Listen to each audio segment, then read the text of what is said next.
Hello everyone, সবাই কেমন আছেন? আমার নতুন একটা ভিডিওয়ে সকলকে স্বাগত জানাই।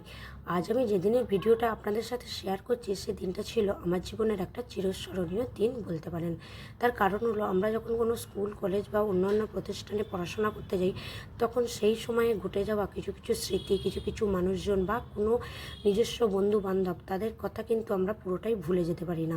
যতদিন বেঁচে থাকি আমাদের স্মৃতিতে কিন্তু তার কিছুটা অংশ রয়েই যায়। আজকের ভিডিওটা ঠিক সেই ধরনের। এই মুহূর্তটা আমার কাছে ঠিক সেই রকমই মুহূর্ত ছিল, কারণ আমি যতদিন বাঁচবো এই মুহূর্তটা অত্যন্ত আমার মনের মণিকোঠায় সারা জীবন স্মৃতি হয়ে থেকে যাবে।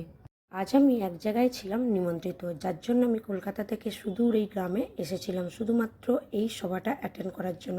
এটা আর কিছুই নেই। আসলে আমরা যখন স্কুলে পড়াশোনা করতাম, স্কুলে বলতে একদম ছোট্টবেলা থেকে যখন 5 থেকে পড়া স্টার্ট করেছিলাম, তখন কিন্তু আমাদের যিনি ইংলিশ টিউটার ছিলেন একদম 12 ক্লাস পর্যন্ত, তার আজকে জীবনে 25 ইয়ার্স মানে 25 বছর পরিপূর্ণ হয়েছিল। সেই উপলক্ষে তিনি একটি ছোট্ট অনুষ্ঠানের আয়োজন করেছিলেন এবং সমস্ত পুরানো ছাত্রছাত্রীদের এখানে নিমন্ত্রিত করেছিলেন।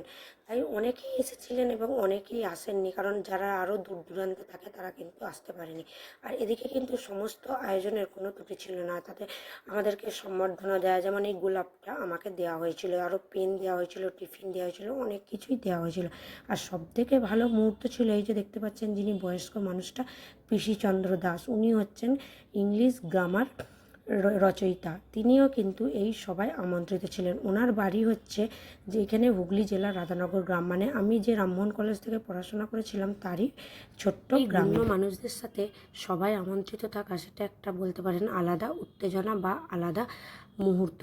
আর এদের সাথে থাকা মানে খুবই একটা ভাগ্যের ব্যাপার। আর এরকম আয়োজন আগে কিন্তু আমি দেখিনি। অনেক জায়গায় গেছি এরকম, যে শিক্ষাগত জীবনে 25 ইয়ার্স বলুন বা 20 ইয়ার্স বলুন, তারাও যে এখনও পর্যন্ত সেই পুরনো ছাত্রছাত্রীদের মনে আয়োজন করা হয়েছিল, সেটা কিন্তু আমার বাবার বাড়ি থেকে বেশি দূরে ছিল না। তাই দুপুরবেলা যেহেতু ছিল, সেই জন্য আমরা কিন্তু সকলে খাওয়া দাওয়া করে বেরিয়ে পড়েছিলাম। আর এই দেখুন, ইনি হচ্ছেন ইংলিশ গ্রামার রচয়িতা পিসি দাস।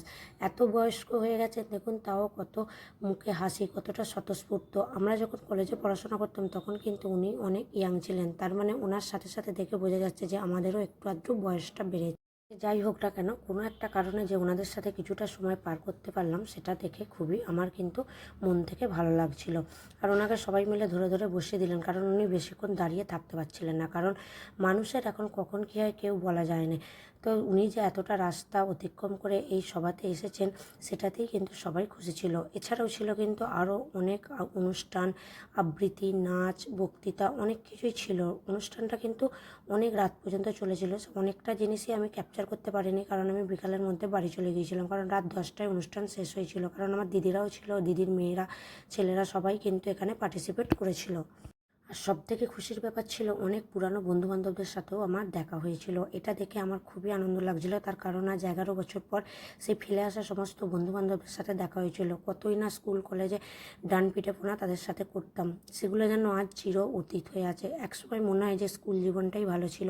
আগে যখন মায়েরা পড়তে বসতে বলতো, তখন যেন কত অনিয়া নিয়ে বলতাম দূর, ভালো লাগে না। আজ যখন সংসারে প্রবেশ করে গেছি, বাচ্চা কাচ্চা মানুষ করতে করতে যখন কিছুটা সময় নিজের জন্য বার করার চেষ্টা করি, হাজার সময় থাকলেও কিন্তু আমরা নিজেদের জন্য কিছুই সময় বের করতে পারি না, তখন কিন্তু বসে বসে সেই ছোটোবেলার জিনিসগুলো মনে পড়ে। মা সব সময়তেই বলতো যে এখন বুঝবি না, পরে বুঝবি। তো চলুন, ভিডিওটা কেমন লাগলো অবশ্যই কিন্তু কমেন্ট